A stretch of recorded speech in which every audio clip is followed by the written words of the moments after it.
तर आपण आता ग्राउंडच्या जवळ आलेलो आहोत। सोहळ्याची कमान आहे ही। शालेय स्पर्धेमुळे सोहळ्याला आधीच गर्दी होती। आमचे कलाकार मित्र विशाल भोसले आज सर्व मंडळींना व लहान गोड मुलीला गंध लावताना दिसून आला। मुलगी फारच गोड होती।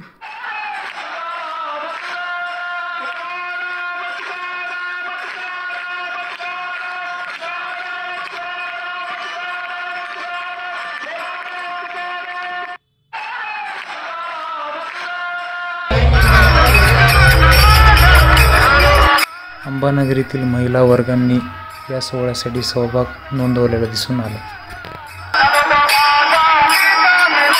सोहळ्यासाठी पाण्याची व्यवस्था केलेली होती।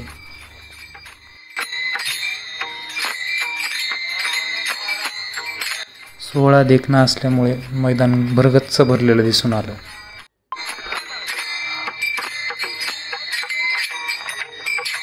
शालेय स्पर्धेचा कार्यक्रम नुकताच संपलेला होता, त्यामुळे शालेय विद्यार्थी जाताना दिसून आले। सोहळ्यामध्ये विठुरायाचा गजर करून वातावरण प्रसन्न ठेवण्यात आले।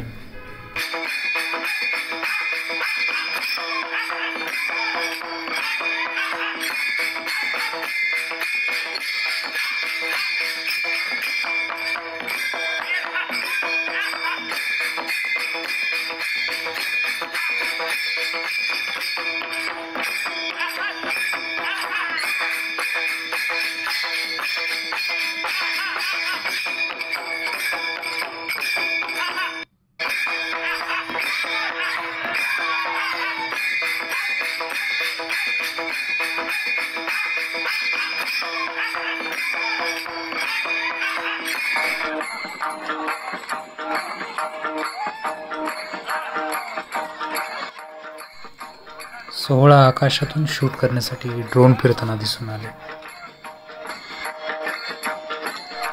पालखी ध्वजाच्या खाली टेबलवरच ठेवणार होती, त्यामुळे सेवेकरी टेबल सजवताना दिसून आले।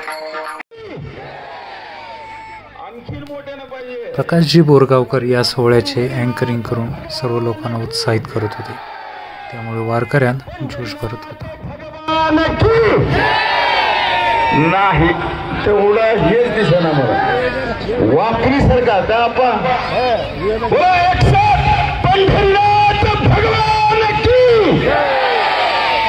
आता शालेय विद्यार्थ्यांना पारितोषिक देण्याची वेळ आली होती, त्यामुळे काकाजींच्या हस्ते पारितोषिक वितरित करण्यात आले। असंच कमांड राहू द्या अशी।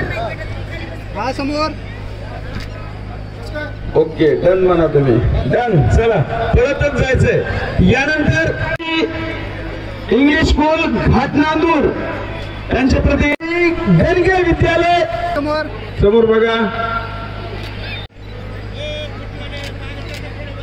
माग पूर्व प्राथमिक गटातलं प्रथम पालखी ज्यावेळेला प्रस्थान करणार।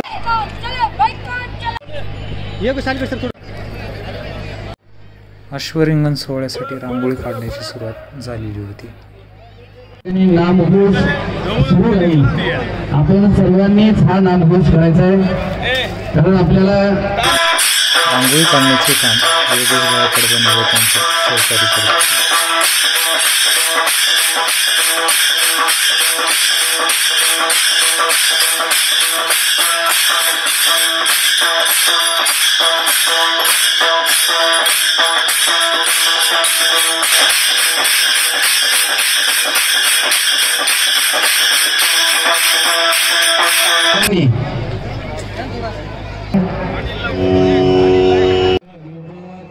योगेश्वरी महाविद्यालयातून पालखीचे आगमन झाले।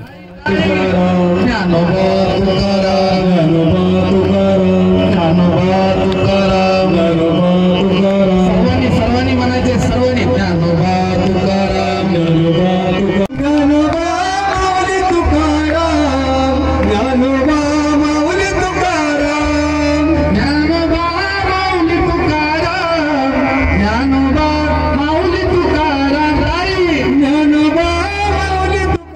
संत शिरोमणी नामदेव महाराजांच्या पालखीचे आगमन झाल्यामुळे विठ्ठल नामाच्या घोषणा देण्यात आल्या।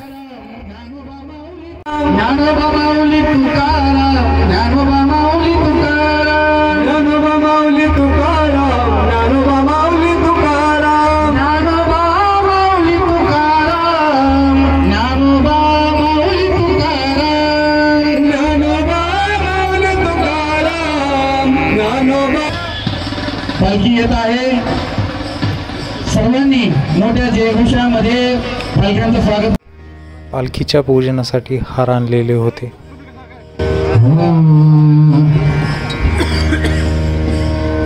नामदेव जनाबाई. ज्या पालखीचे आपण आतुरतेने वाट पाहत होतो त्या पालखीचे आगमन कमानीपाशी झाले होते.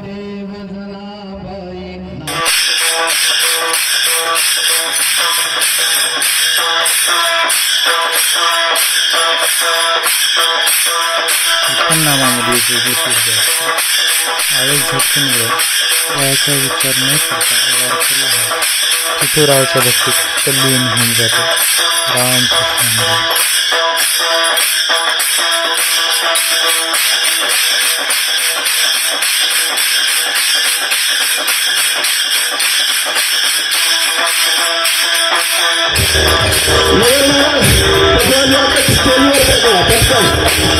रिंगण सोहळ्यासाठी हेच आश्रय दिले होते पाहू शकता.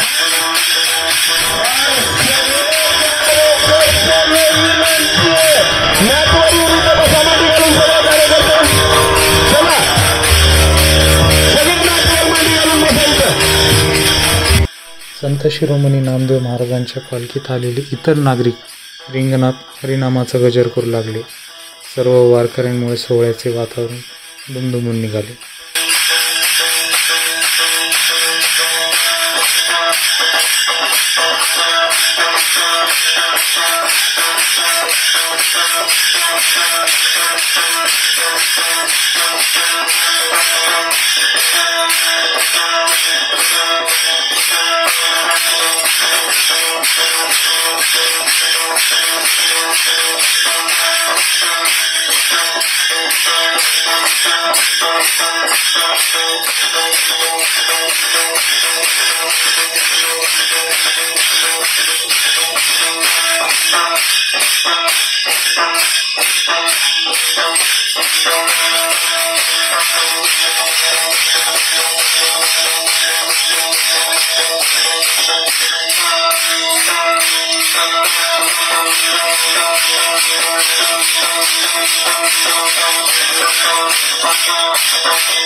सोहळ्याच्या केंद्रस्थानी असलेल्या पालखीचे शोभय्या व काकाजींनी पूजन केले.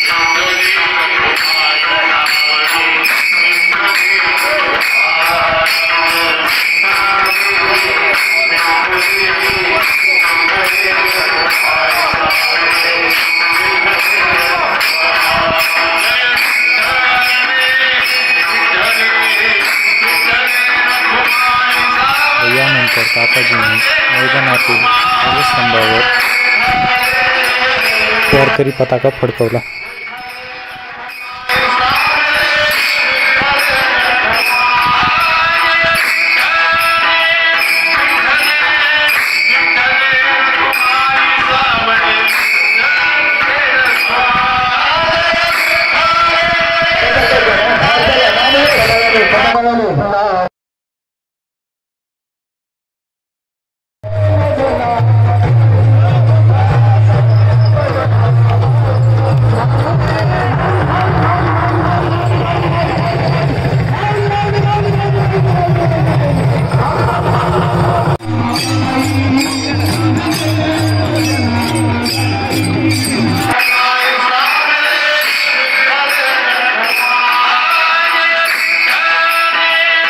चिमुकल्या वारकऱ्यांची वेशभूषा बघण्यासारखी होती.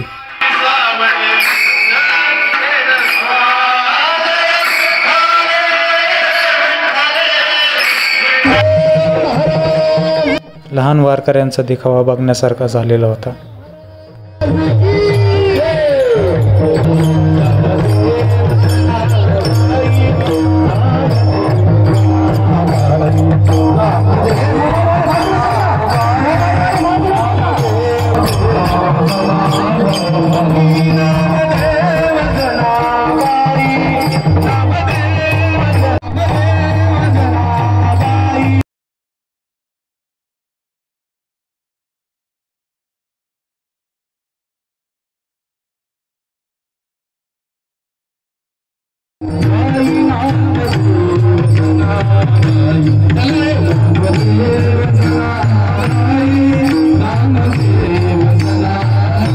त्यानंतर सोहळ्याचे मुख्य आकर्षण असलेले अश्वरिंगण सोहळ्याची सुरुवात झाली.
जर तुम्हाला व्हिडिओ आवडला असेल तर व्हिडिओला लाईक करा, शेअर करा आणि व्हिडिओ कसा वाटला ते कमेंट करून नक्की सांगा. धन्यवाद.